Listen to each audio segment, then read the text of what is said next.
Welcome to The Baton, a John Williams musical journey. Join host Jeff Commings as he takes you through the career of the illustrious film composer John Williams, starting with his debut in 1959 through more than 100 films in 60 years. Today we feature the music from the classic film Jurassic Park, made in 1993. Now, here's your host, Jeff Commings. Okay, folks, this is it. This is the episode of The Baton I've been looking forward to since episode 1. Jurassic Park is, and always will be, the score that holds the closest place to my heart of all of John Williams' scores. As you're going to discover in this episode, the music in this film, more than the wondrous and groundbreaking special effects that brought people to the theaters in droves, is what set me on a path that led me to this podcast and this episode. But before I get to talking about Jurassic Park and its impact, I want to welcome David Kay, who is back for the second time as co-host. David's last appearance on the podcast was on the E.T. episode, and now he's back for another monumental collaboration between Steven Spielberg and John Williams. David, great to have you back on the show. Thank you, Jeff. It is really great to be here again. It's been such a joy listening to the podcast, and I'm really grateful to be back. So, David, you returned to the podcast for another great film by Steven Spielberg. And just as he did with E.T. the Extraterrestrial, Spielberg pushed the envelope in terms of what could be done in the movies. So just when we thought we'd seen it all as a boy and his alien friend fly in the sky with the moon behind them, Spielberg brings us this tale of terrorizing dinosaurs. And what a tale it is. Jurassic Park is an adaptation of Michael Crichton's sci-fi thriller novel about an entrepreneur who brings dinosaurs back to life in order to open a dinosaur zoo/theme park. He invites paleontologist Alan Grant, botanist Ellie Sattler, and mathematician Ian Malcolm to view the park and hopefully endorse it. After a disgruntled employee's botched attempt to steal the technology and sell it to a competing company, the dinosaurs escape and the characters must stay alive and get off the island.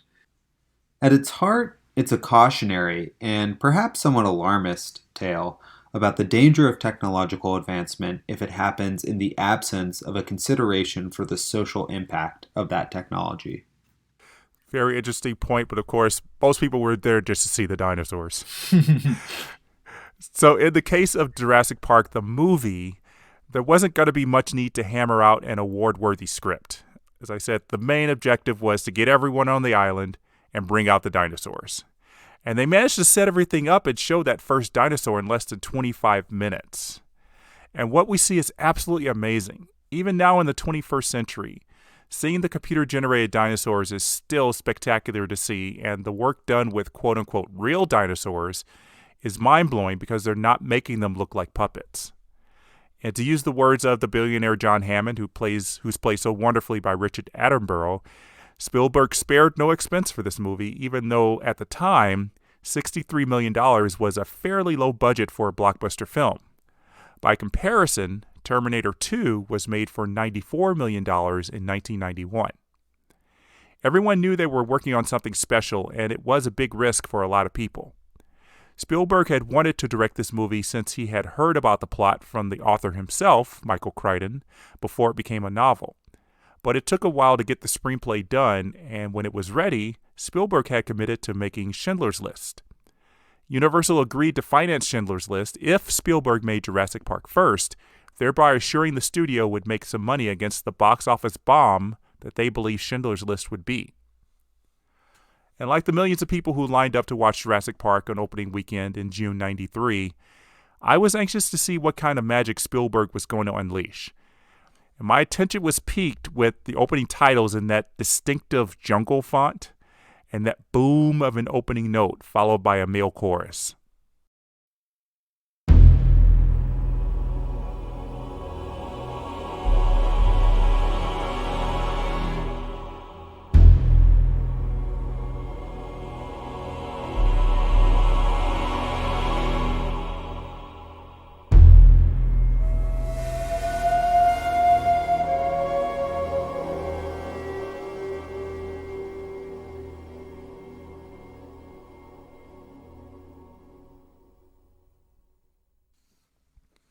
And one of the listeners of this podcast, Sander Van Dieren, told me that he considers the opening timpani beats as a foreshadowing of the impact tremors the T-Rex footsteps make later in the movie. And I agree with him on that. So Jurassic Park was the debut of the now famous DTS sound, which provided even more depth to the music and really filled the theater when the T-Rex made his first ear-piercing roar. Thanks to that innovative sound design system, the sound mixers and sound effects editors won Oscars for their work on the movie.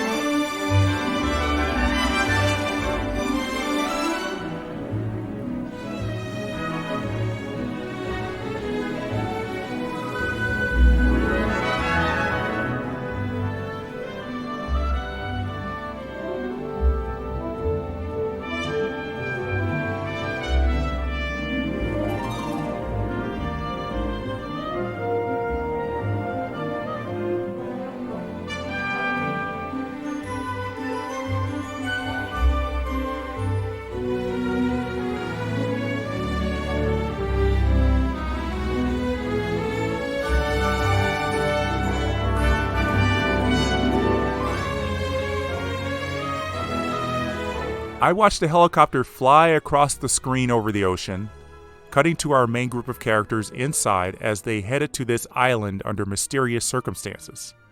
Pretty normal setup for giving us a taste of the type of people we'd be watching the rest of the movie. I wasn't bored, but the movie hadn't taken hold of me just yet. Until this.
As that music exploded from the movie theater speakers in all its DTS glory, it grabbed me from the inside and didn't let go.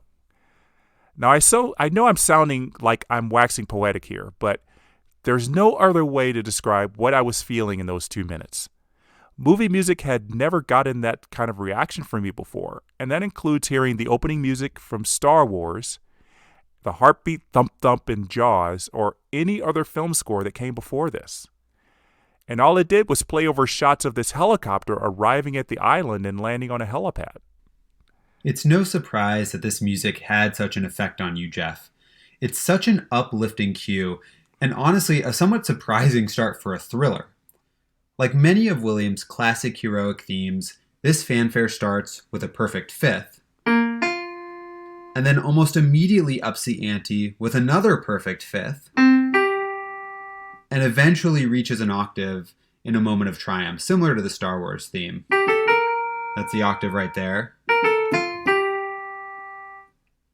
The fanfare seems to represent basically anything positive in the film. That includes the naive enthusiasm of our characters in the beginning, the bravery of Ellie as she prepares to turn the power generators back on, and the ingenuity of Lex as she hacks into the park's computer system to enable the phones and door locks. The fanfare underscores all of those scenes. Oh, yeah, that perfect fifth. I've really missed that in John Williams' scores of the late 80s and early 90s. There weren't too many opportunities to write a theme in heroic fashion for movies about a doomed relationship or the Vietnam War. And, it had to be that leap through the octave scale that really resonated with me. It is really powerful. And it still does. I watched Jurassic Park in the theater in 2013 as part of the 20th anniversary when it was presented in 3D.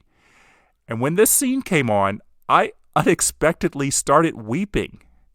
It was the first time I was seeing this movie in the theater in 20 years, and the same music exploded out of the speakers and yet affected me so much more strongly than it did all those years watching on my VHS tape. And yes, I only had this movie on VHS until just very recently. Jeff, as somebody who grew up watching VHSs, I think it's only fitting to watch a movie about prehistoric beings on a prehistoric technology. Anyways, then we get to the reason everyone bought so many tickets to the movie, the reveal of the dinosaurs. This reveal is where Williams introduces the main theme for the film, a gentle, hymn-like piece that, again, is not the music you'd expect to hear in a thriller.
Now, if we think of Hammond and the entire Jurassic Park project as an effort to quote-unquote play God, as Jeff Goldblum's character suggests, then we can find a few allusions the main theme makes to religious music.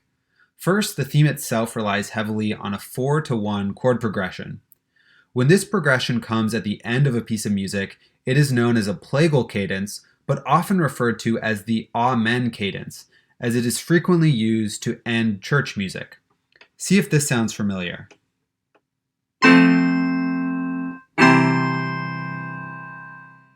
So that's the Amen cadence, as you might hear at the end of a piece of church music.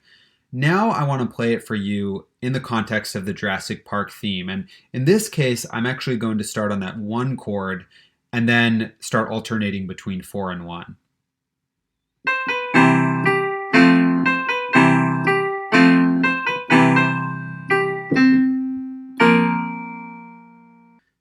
Second, you'll hear in a moment the theme includes a heavenly choir in another allusion to religious music.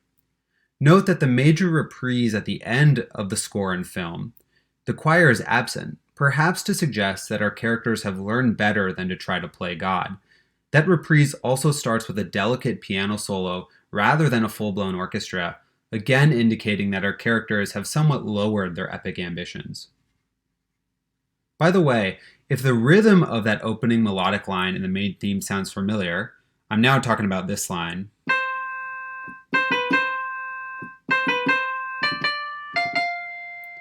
It's because Williams teased it during the fanfare presentation. So remember this ostinato during the fanfare.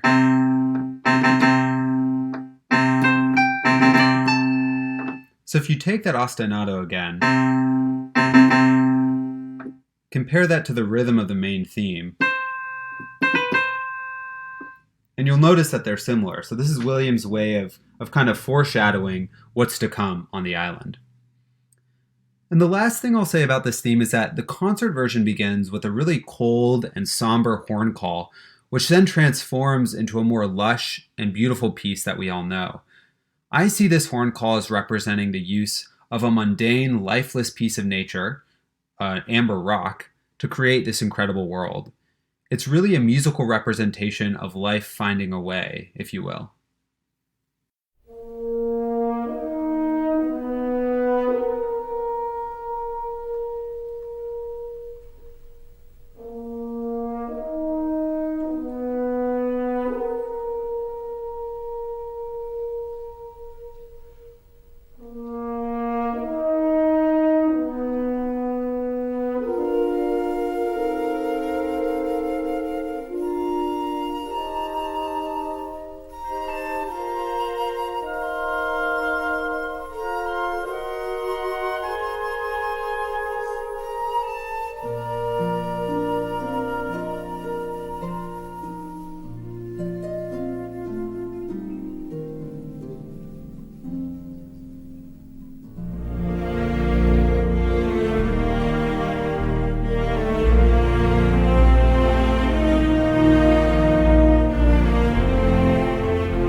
Wow, that is so much to interpret from this music.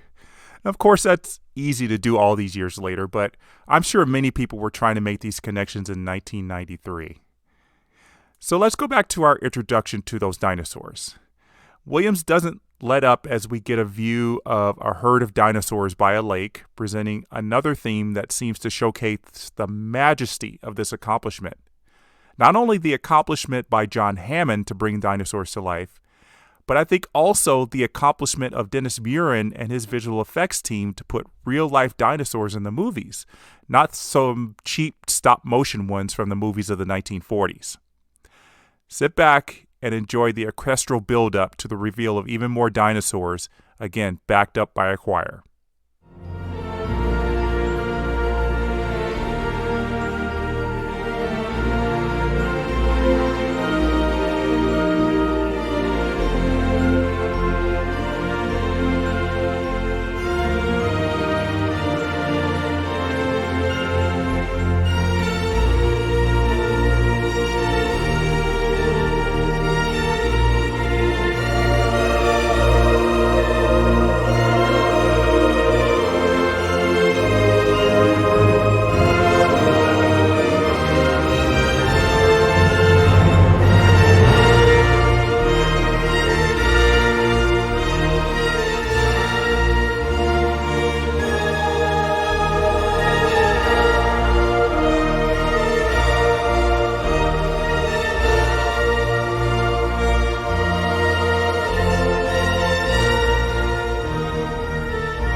When this music was being recorded, Spielberg was in Poland filming Schindler's List, and it was, I believe, the first time he had not been able to be in the studio during the recording of the score for one of his films. He was able to hear it on the cassette tape, which, of course, is not the same as hearing it live and watching the film with it. The main theme isn't the only religious allusion that Williams makes in the score.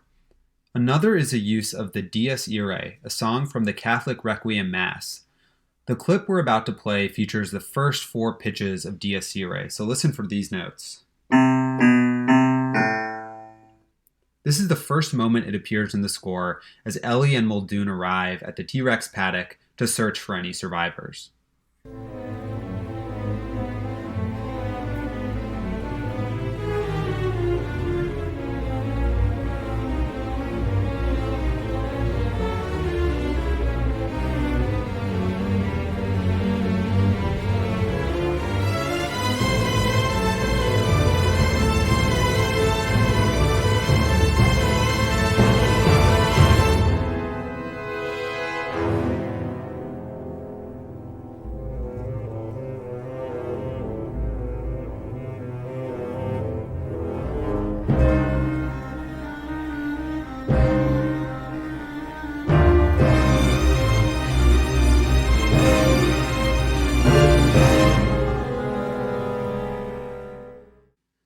As your listeners will know, Williams had used this theme before.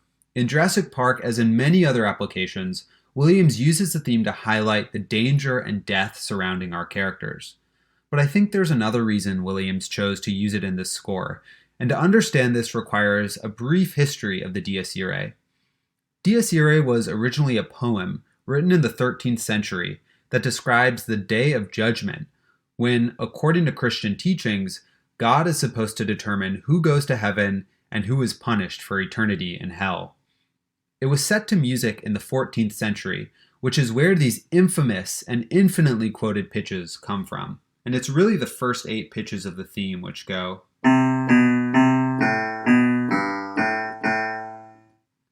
Initially, due to its use in the Requiem Mass, Dies Irae was only heard in strictly religious contexts. But as composers began to use it in their pieces to represent concepts that had non-religious connotations, the theme started to take on a new meaning. Indeed, when Hector Berlioz used Dies Irae in his Symphonie Fantastique piece in 1830 to underscore a witch's Sabbath, which is arguably the first modern variation of the Dies Irae, many critics panned it for making a mockery of a serious and somber topic. Today, you can hear Dies Irae in decidedly non-religious contexts, including The Nightmare Before Christmas, Star Wars, and even Home Alone a few years earlier, just to name a few.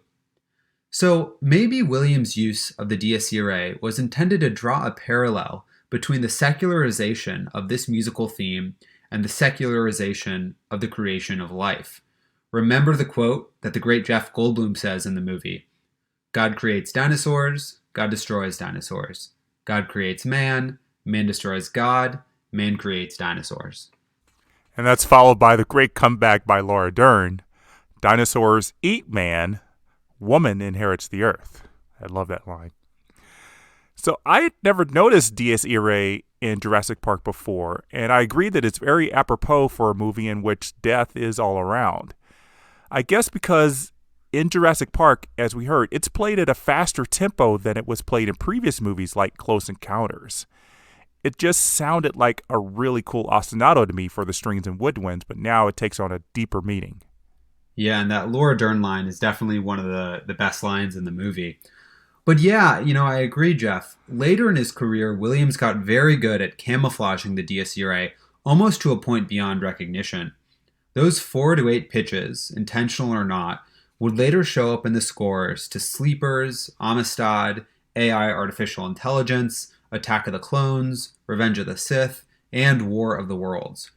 In these later films, the theme becomes much more camouflaged and difficult to notice.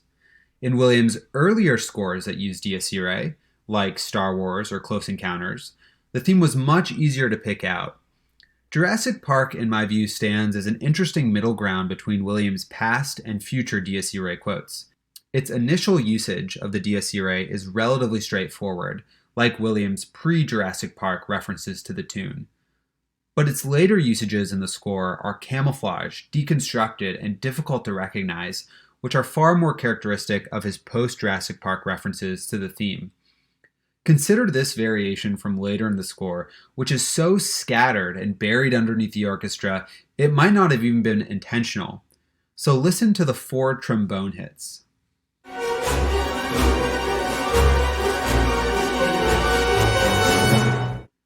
And in case you missed it, I'm referring to the part that goes. Again, it is completely scattered and buried underneath all sorts of orchestral happenings. So it's possible it wasn't even intentional, but it's there nonetheless. This is just one of the ways in which Jurassic Park represents a turning point for Williams' musical style, and we'll talk more about that later. Yeah, these are very good points, David.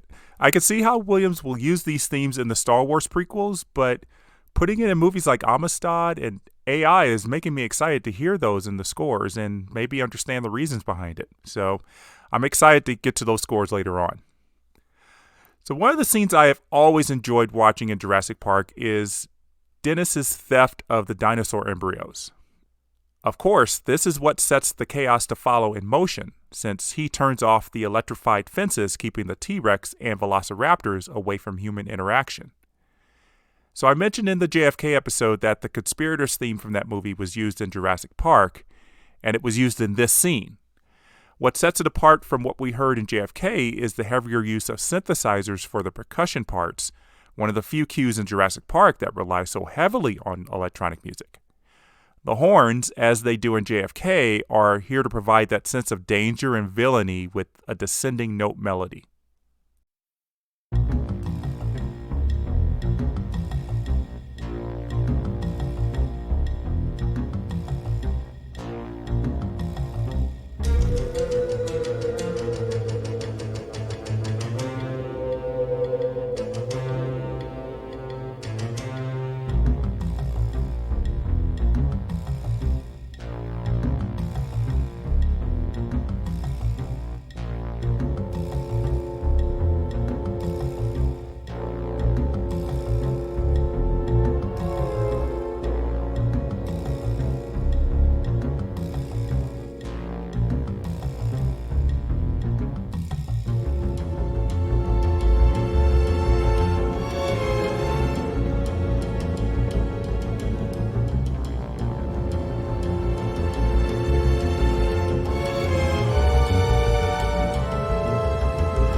And the shakuhachi flute here is a nice touch as Dennis picks out the frozen vials.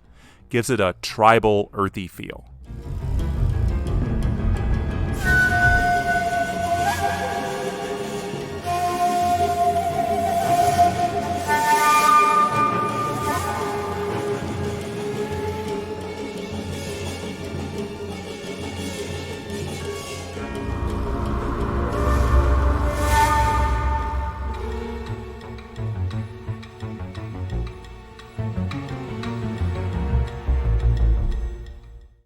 This cue is a great representation of how technological progress, without the right safeguards, can amplify human recklessness. You've got synthesizers, which to me almost sound like somebody clacking away at a computer keyboard, representing technology and propelling the piece forward, and providing a motor to fuel the more human failings, which are represented by the other instruments. Williams also uses synthesized choir in key moments of the score, often using it to augment the natural choir. For instance, when we see raptors being hatched. This combination represents the combination of the dinosaurs' natural biology with the technology that enabled them to be resurrected.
And one more thing about Williams' use of synthesizers. While Williams was not afraid to use them in his earlier decades, during the 90s, integrating synths with orchestra became a more regular element of his style, and of broader trends in music and film. During this decade, many of his scores feature moments with very prominent synthesizers, in addition to subtle uses meant to refine his more traditional symphonic sound. I have found that to be true even back in the late 1980s, dating back to 1986's Space Camp. We all heralded Williams' refusal to use electronic instruments in Star Wars, but in almost every film since then, there has been some element of electronic music present. And there's nothing wrong with that, because as we've seen even in Jurassic Park, sometimes there is a purpose other than just enhancing the sound of a particular instrument. I agree, Jeff. I think Williams uses synthesizers a lot more than many people give him credit for, and I think he's used them over the course of his career in really interesting ways. Anyways, let's talk more about the thematic material composed for the film. There is a more menacing theme for the dinosaurs than the two we heard earlier. I call it the dangerous dinosaur theme. This short motif is first heard in the opening title. It's largely absent in the beginning of the film, but once the experience starts to fall apart for our characters, Williams relies on it more heavily. Here it is as raptors try to eat the children in the kitchen near the end of the film.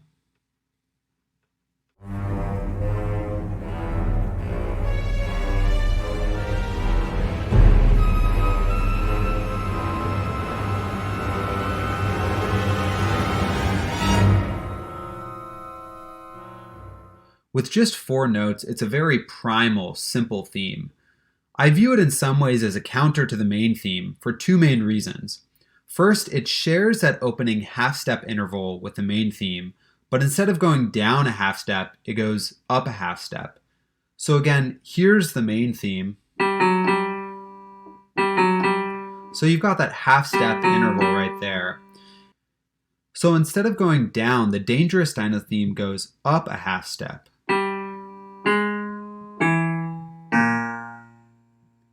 The second reason I view this as a counter of the main theme is because of that last interval. It's incredibly dissonant. And that interval is called a tritone.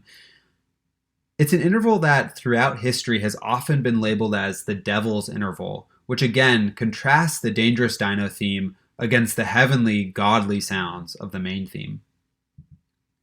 The Dangerous Dino theme gets a wonderful variation at the very end of the end credits.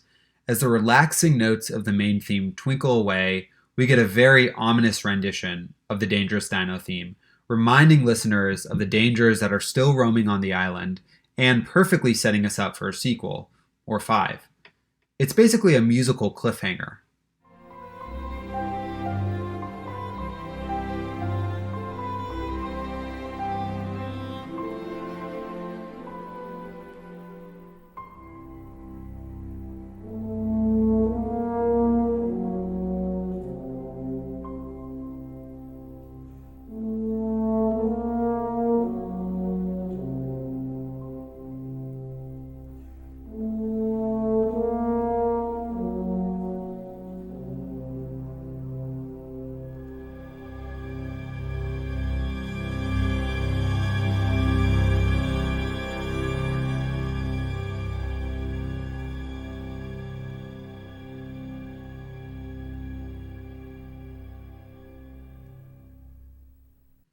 But the theme's real time to shine is during the final action sequence of the film. I view the film's finale sequence as basically a theme and variation on the Dangerous Dino theme. This sequence also highlights a similarity that the theme has with a motif written by Russian composer Dmitri Shostakovich to represent himself. Check out Shostakovich's use of the theme in the final movement of his 10th Symphony.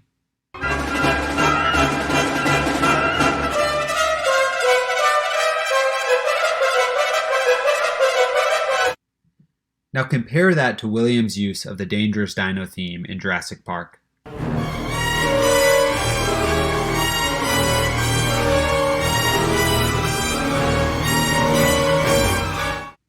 I think it's more than just a passing similarity. Anyways, for the climax of the film, when, spoiler alert, the T-Rex arrives out of nowhere to eat the raptors right as they are about to destroy our human characters, Williams wrote an incredibly aggressive variation on the Dangerous Dino theme.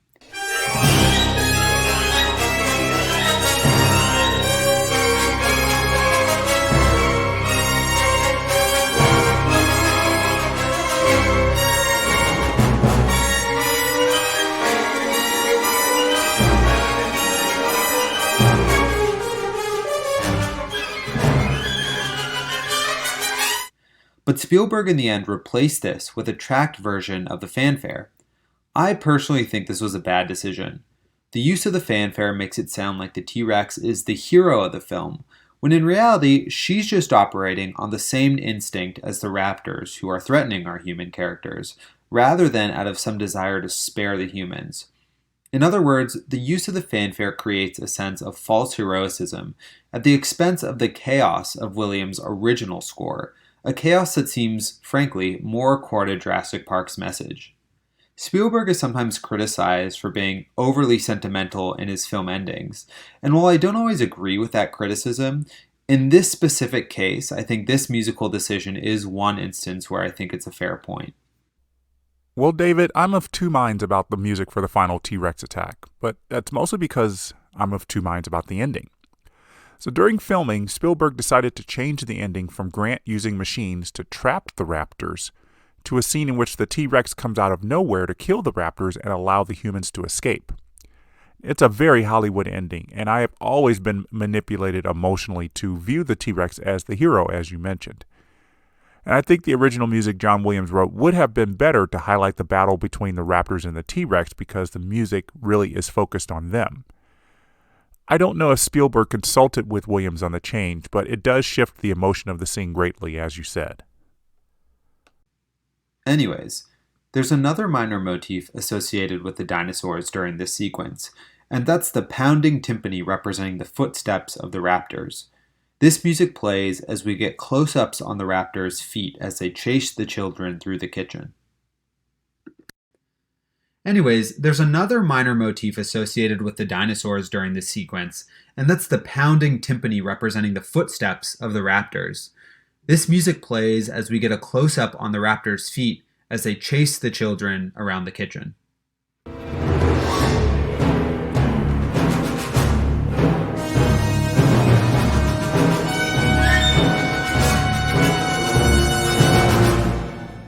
And funnily enough, this motif was foreshadowed by none other than John Hammond.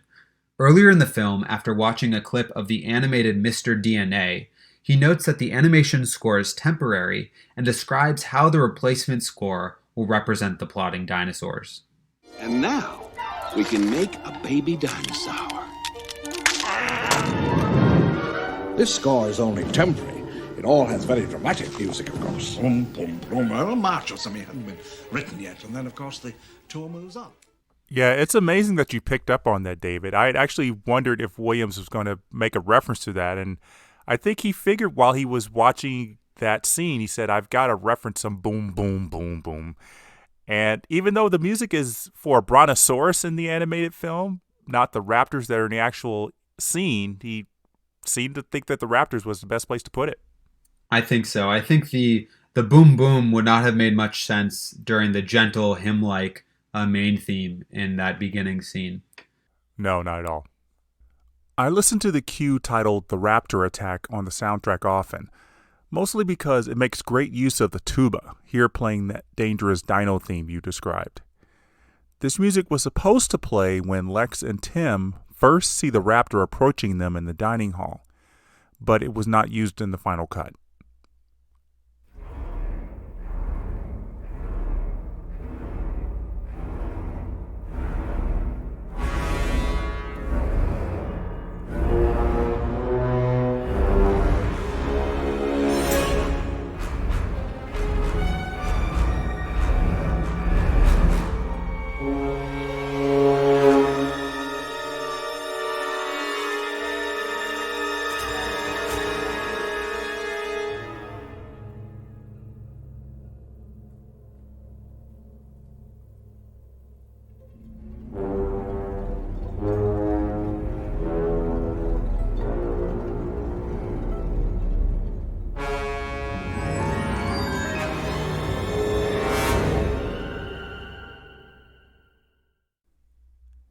And then Ellie makes an offhanded comment about trapping one of the raptors in the shed, unless they figure out how to open doors. The score returns in the next shot when one of the raptors opens the door to the kitchen where Tim and Lex are hiding. We hear a male choir here, and I think, David, to go back to your theory that the choir suggests heavenly intervention, The choir here is suggesting that the raptors have been, quote, touched by God and evolved a bit to get the upper hand for a moment.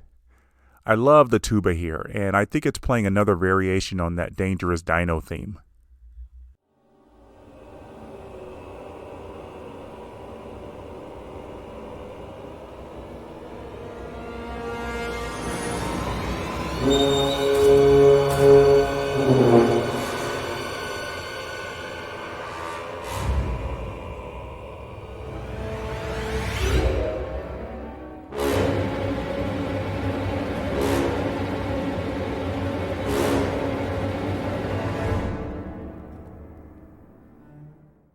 And speaking of action music, I mentioned earlier how Jurassic Park is, in many ways, a turning point for Williams' musical style. Nowhere is that more true than in the action scoring. If I had to draw a dividing line somewhere in Williams' career, and I'll acknowledge that, of course, that's a somewhat blunt and overly simplistic thing to do, but if I had to do it, I would say that Jurassic Park is the first modern Williams action score. This is for a few reasons. The action music in Jurassic Park relies a lot on existing themes, rather than creating new melodies for each sequence.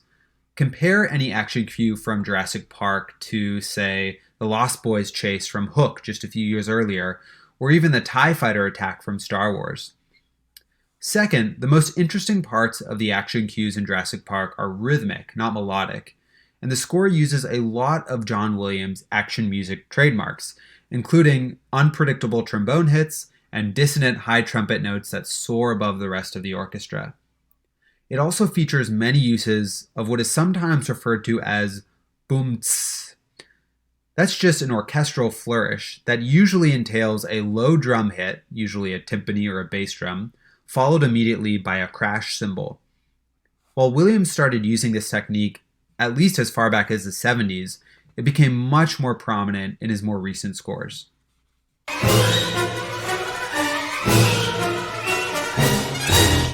Oh, David, I love the boom. It's one of my favorite parts of one of his favorite techniques. And Star Wars was the first time he used it, and every action movie I think since has had it in some way, shape, or form.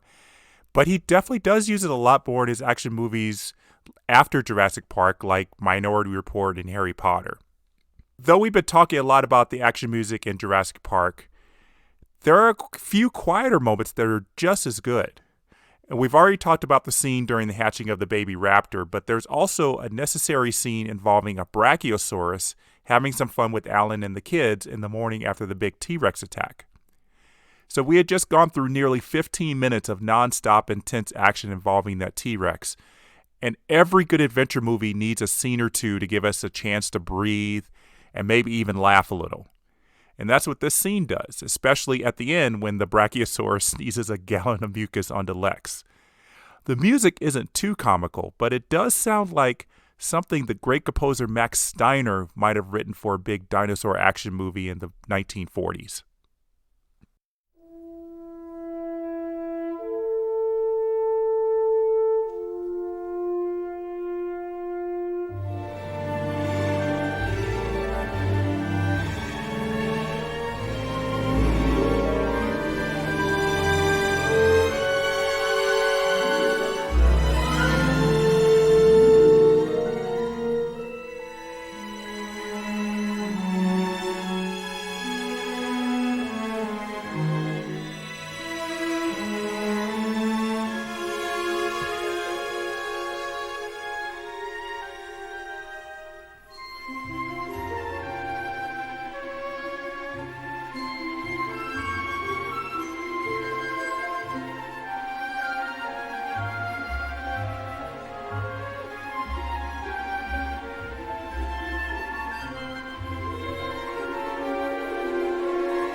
I completely agree, Jeff. To me, this music sounds like a romance from the 1940s meets Close Encounters of the Third Kind meets Tom and Jerry. That might sound like an odd combination, but honestly, it works.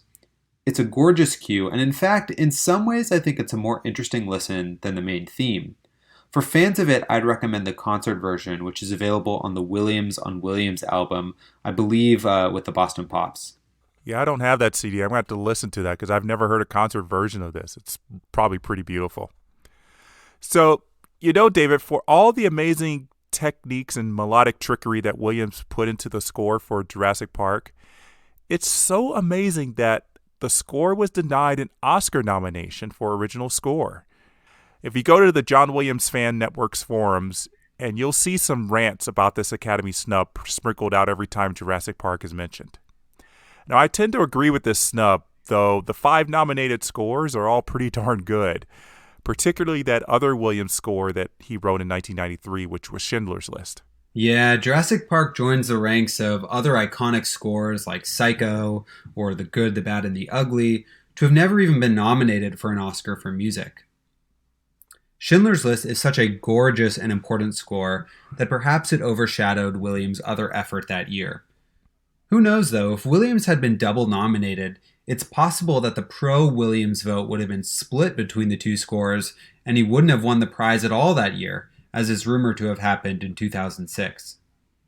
Well, I think Schindler's List would have been viewed in the same way Star Wars was at the Oscars. Yes, he was also nominated that year for Close Encounters of the Third Kind, but there was no way Star Wars was losing. So I have a theory, and again, it's just a theory, not backed up by any evidence, but I do wonder if, in the case of Jurassic Park and Schindler's List, that Universal Pictures, the studio behind both movies, decided to put out those for your consideration ads in certain ways for both movies to make sure they never competed with each other. Now, it's only a theory, but I think Universal decided to push harder for Schindler's List score for the Oscars over Jurassic Park. And I think that might have also been true for Michael Kahn, who edited both films. I think Jurassic Park's editing is superb, but it also did not get an Oscar nomination, so that kind of furthers along my little theory here. Again, take what you will from it. It's only a theory. But I do agree with you that there might have been some vote splitting back in 2006 between Munich and Memoirs of a Geisha. But that's a sore point for me, David, so it's best not to talk about that further. So even though Jurassic Park score did not get an Oscar nomination, the soundtrack was among the nominees for Best Soundtrack at the Grammys. Due to the different calendar year for Grammy consideration, Jurassic Park was nominated against the soundtrack for 1992's Aladdin, which won the Grammy. But even if it didn't win a lot of awards, Jurassic Park's score had a profound effect on me in 1993. So as the end credits flashed on the screen and displayed music by John Williams, I took it on myself to find out more about this guy who could write in so many musical voices for one film and make them all sound superb. So imagine my shock when I found out he was responsible for the music from almost all of my favorite movies. So after that, I couldn't stop noticing the score in a movie. About 3 weeks later, I was watching the Tom Cruise movie The Firm, and I instantly noticed that the entire score is being played on piano. Now, that's something I don't think I would have paid attention to before Jurassic Park opened my ears to a new aspect of the movies.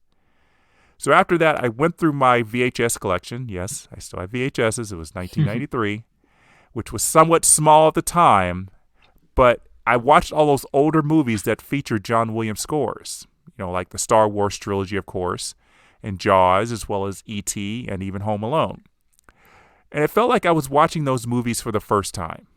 I couldn't believe how little I had paid attention to the role music played in the movie, particularly how John Williams was using music to enhance a movie. I mean, Jaws was even scarier now, and Darth Vader seemed to have a more ominous presence every time he walked into a room and his music played. And so this love of movie music would intensify after watching Schindler's List in December 1993. And it was that movie that made me an official John Williams fan for life. I can totally relate to that, Jeff. Jurassic Park was one of the first film scores that I listened to outside of the film itself, and it really helped solidify my love not just of film music, but of music in general. particularly that journey to the island cue, which is just breathtaking. And of course, Schindler's List is absolutely gorgeous and so heartbreaking. It's so interesting that Williams wrote both in such close proximity to each other. Those two scores could not be further apart stylistically.